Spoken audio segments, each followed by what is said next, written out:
Mais um episódio do Record Jurídico, a gente está aqui direto da Unicet, Centro Universitário da SET.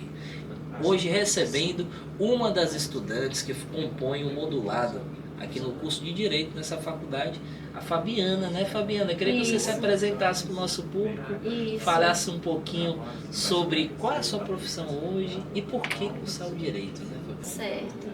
Bem, eu me chamo Fabiana Costa, eu sou de Água Branca, Piauí, aqui pertinho.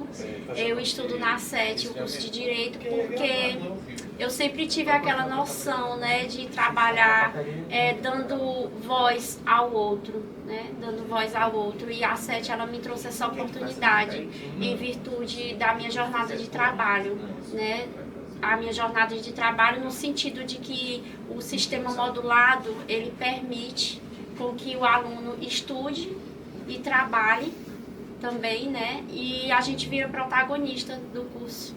Ah, que legal. Fabiana, me conta um pouquinho sobre o sistema modulado. A gente sabe que ele permite que tenham encontros mensais. Isso. E como isso se adequa à tua rotina hoje? Como é que tu tá fazendo para vir de Água Branca e como é a tua rotina de trabalho para que tu possa adequar para vir estudar para cá e durante esse período de um mês que tu não vê a faculdade, Sim. a universidade no caso, ainda continua estudando? Como é isso aí? Sim, o sistema modulado, ele permite que o aluno, como eu te falei, seja protagonista, né, da própria história do curso. E, querendo ou não, você tem que ter o compromisso de estudar, porque são aulas muito boas durante os 4 dias. Eu me programo o mês inteiro para vir. Hoje eu estou estagiária, né, na Delegacia Seccional da Polícia Civil de Água Branca, justamente por conta do curso, que também me abriu a oportunidade, né, de estágio. E eu sempre organizo minha rotina de estudos, né, de segunda a quinta-feira.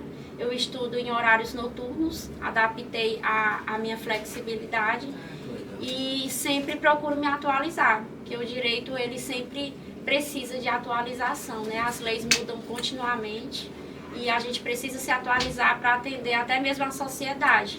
Porque uma coisa bem curiosa que eu gostaria de falar é que quando a gente está cursando direito, muita gente já faz as perguntas. Então, a sociedade em si, ela já te cobra e você precisa se atualizar. Ainda mais você que está trabalhando dentro de uma delegacia, a pessoa subentende que tu manja muito de criminal, né? Sim. Me conta aí algum caso legal aí que tenha acontecido na tua rotina mesmo, saindo um pouquinho do curso. Lá na delegacia, me conta uma história que te marcou, que te fez pensar em aprofundar no direito. Sim, particularmente uma história me marcou muito e sempre me marca em relação a casos de violência contra a mulher, né? Que às vezes a mulher, ela tem aquele medo, né, de falar o que está acontecendo. E aí onde entra o direito nisso? O direito, ele entra para defender essa questão da mulher no sentido de que ela tem que se resguardar baseado na lei, mas ela tem que saber também os limites legais para isso, né? Que nós sabemos que tem os prós e os contras, né? Os contras no sentido de que saber se resguardar e até onde ela pode ir, né, no direito dela. Então, me marcou profundamente a orientação que eu dei a essa pessoa, no sentido de como ela poderia começar a precaver os seus direitos.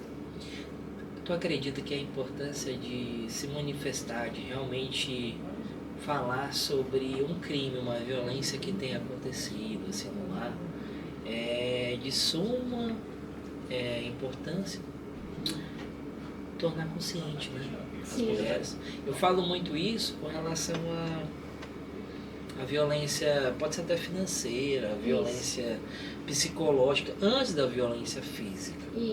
Isso. Porque muitas mulheres, principalmente mulheres que não buscam essa questão do conhecimento, elas ou não têm como adquirir o conhecimento, né?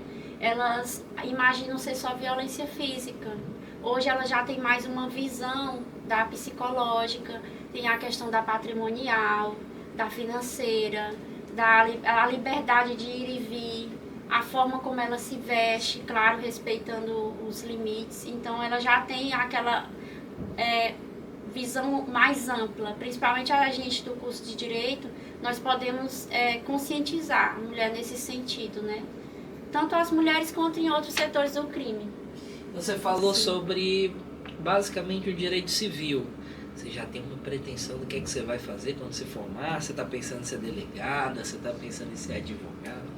Bem, eu confesso que eu estou me descobrindo, mas aqui particularmente, eu me apaixonei por penal, né? Eu me interessei muito pelo direito militar e também pelo direito médico, que é uma área inovadora e que a SET trouxe para a grade curricular, né? Com base no que é regulamentado. E o direito médico, eu confesso que me apaixonei pelo direito médico, porque o direito médico, ele não traz o que as pessoas pensam apenas para defender o médico, né? O direito médico, mas para defender pacientes e defender profissionais da saúde também. Você está entre os dois lados. E tem uma mentoria, né? Me fala um pouquinho dessa mentoria, como é que tem que se conciliar o estágio na delegacia com a questão da mentoria. Sim, eu procurei, após o curso de Direito, foi muito curioso, porque após o curso de Direito, ele abriu um leque na minha mente, né? No meu consciente, que eu precisaria me especializar não só no Direito, mas em outras coisas. Aí eu me especializei em mentoria de oratória e dicção, dou mentoria de imagem pessoal e dou mentoria de linguagem corporal. Então, tudo isso, essas três vastas, eu costumo dizer que é uma vasta experiência. A linguagem corporal, você vive num mundo paralelo com o que é real, né? E aí elas casam com o direito em si. Porque você trabalha ali no júri, você vai precisar trabalhar com alguém que vem contar uma versão para você e saber interpretar. Quanto da comunicação é atribuída à linguagem corporal? Geralmente, eu costumo dizer que a linguagem corporal, ela é 90% da comunicação, enquanto o que é dito, 10%, a meu ver. Então isso é bacana. E, então, se você vai conversar com alguém, por exemplo, a gente está conversando aqui nesse ambiente, você consegue identificar como é que tem sido a conversa, ela é receptiva? Sim, eu me senti bastante recepcionada aqui, né, pelo teu jeito. A gente conhece na linguagem corporal, os gestos como as mãos, os olhos, a questão do sorriso, quando ele casa com os olhos no sorriso, aí você se sente recepcionada. Tanto é que me passa muita tranquilidade aqui conversando contigo. Bem, beleza. Eu tenho uma pessoa que ela é tímida, aí ela vai entrar na tua assessoria. A partir do momento que ela entra nessa assessoria, não é que ela vai mudar, mas ela consegue criar uma espécie de avatar, pelo menos durante aquele período de trabalho dela, para que ela se saia melhor, para que ela tenha uma linguagem corporal melhor. Por exemplo, uma pessoa que é médica, mas ela tem um histórico um pouco de timidez, mas ela precisa ser uma pessoa aberta para poder descobrir aquilo. Como é que é feito todo esse método? Sim, eu costumo trabalhar da seguinte forma, que nós, enquanto especialistas de linguagem corporal, não é a criação de uma personagem, mas a descoberta da personalidade. Ah, isso é legal. Porque está dentro de você, a capacidade ela está dentro de você. Então, quando a capacidade ela está dentro de ti, você vai descobrir seus próprios leques pessoais. Não é criar um personagem para uma certa situação, mas é no sentido de saber se expressar porque você é capaz. A gente sempre trabalha, você é capaz, você não vai criar um personagem. Então, um dos principais objetivos é a curiosidade. É realmente descoberta. Descobrir, deixa eu ver aqui o que é que eu sou bom. Por exemplo, mas eu não gosto de falar desse jeito, eu admiro tal orador, mas a voz dele não dá pra mim. Prefiro mesmo usar a minha voz, mais baixinho, também casa, né? Sim, tanto é que até a gente comenta, eu vou citar uma curiosidade pra ti, da linguagem corporal, quando você tá no meio de uma discussão, por exemplo, e a pessoa tá falando num tom muito alto com você, na linguagem corporal a gente ensina, né? Porque querendo ou não é linguagem corporal. Você abaixa o tom da sua voz pra que a pessoa iguale ao tom, senão ela não te escuta enquanto ela grita. Então são técnicas, né, que são muito inovadoras. A linguagem corporal é algo fascinante. Como é que tu imagina que a linguagem corporal vai te ajudar na atuação? Ou como advogado ou como delegado? Você vai ganhar essa pergunta aí? Sim, a linguagem corporal, ela vai me ajudar no sentido de que eu possa me apresentar tanto para o cliente, em caso de advocacia, quanto não como personagem, mas no sentido de saber de fato, cada fato. Enquanto profissional da segurança pública, me ajudar a identificar durante oitivas, fazer as melhores perguntas e também em relação ao direito, saber se apresentar, por exemplo, num júri, em caso de decisão de ser promotora, saber se expressar, o público, porque o promotor ele trabalha com convencimento. Então, oratória e linguagem corporal são primordiais. Eu dou essa dica para qualquer estudante de direito, se especializar não só em direito, mas em áreas afins. Qual é a importância para o profissional? Hoje, para qualquer profissional, saber primeiro o autocontrole, porque eu acredito que na oratória ela vem muito também, linguagem corporal, ela vem nesse ponto de também se moldar num ponto de que possa transpassar tranquilidade. Qual a importância para qualquer profissional hoje conseguir passar tranquilidade num mundo tão atribulado? Sim, primeiro você tem que, antes de ser um bom profissional, você tem que ser um bom ser humano. E tem que ter empatia, né? Humildade também, saber que você está em aprendizado constante, principalmente no curso de Direito. E em qualquer curso, você está em aprendizado constante, você não está engessado. Tem que estar aberto às possibilidades e ter empatia, humildade, saber entender o outro, se colocar no lugar do outro, que é a empatia. E, claro, as técnicas, né? Com as melhores perguntas, a melhor abordagem, não tão agressiva, né? E saber também atender o cliente, que atendimento ao público é essencial. É como diz, a melhor propaganda é um cliente satisfeito. A gente fala muito no recorte jurídico sobre a advocacia 3.0, né? Que é a advocacia dos negócios, do direito e da comunicação. Como é que você vê a importância, em um mundo, por exemplo, tanta rede social, tanto conteúdo aí abundante, você saber se comunicar da maneira correta? Por exemplo, a gente fala muito, né, com relação à bolha atual de fazer conteúdo para engajar, que não é um conteúdo que traz credibilidade, vamos dizer assim. Como é que você vê esse tipo de conteúdo na comunicação? E também a importância de saber um pouco de negócios, de saber se vender, de saber negociar. Sim. Então foi aí que eu vi essa questão tanto da linguagem corporal como da oratória para poder casar com o direito. Porque hoje o advogado ele não é procurado só no escritório.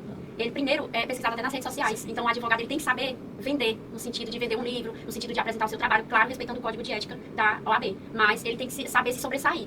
Porque um advogado bem apresentável, não só investimento, mas saber falar, saber atender e saber, de uma certa forma, compreender esse mundo, que é um mundo paralelo também, que é o do digital, como a gente está aqui no podcast, que é uma inovação, né? Que antes as pessoas escutavam mais só rádio, hoje é imagem e vídeo. Então é saber se portar e se apresentar, porque eu vejo de uma forma inovadora no direito. Ah, que bacana. Fabiana, eu queria te falar que foi um prazer conhecer um pouco da sua história, tá te recebendo hoje no Recorte, tá bom? E para finalizar esse episódio, eu queria que você deixasse uma mensagem. Eu sempre peço isso, uma mensagem de indicação de um livro, porque nossos ouvintes eles são muito leitores, então quero que você deixasse essa mensagem pro nosso público que te representa, e um livro que acompanha. Sim. Eu vou deixar uma mensagem bem significativa para mim, mim, que eu costumo, é até uma questão pessoal, que o direito evolui sempre, nunca deixe de estudar. Como ser humano, eu costumo atribuir a frase da Cora Coralina, né? Feliz aquele que ensina o que sabe e aprende o que ensina. E como indicação de livro, como eu trabalho nessa área, a arte da persuasão, ela é muito importante. E eu também agradeço o convite, porque eu sempre acompanho o trabalho de vocês nas redes sociais, nas revistas também, e é um trabalho muito louvável, vocês vêm inovando em muitas áreas, e parabéns e obrigada pelo convite. Eu que agradeço a participação aqui, tá bom? Pra você que ficou até aqui, não deixa de curtir, compartilhar, para que mais pessoas, inclusive estudantes de todo o Nordeste, Brasil, possam conhecer histórias como a da Fabiana e se inspirar. E não deixa de seguir o próximo episódio também. Até lá, tchau, tchau.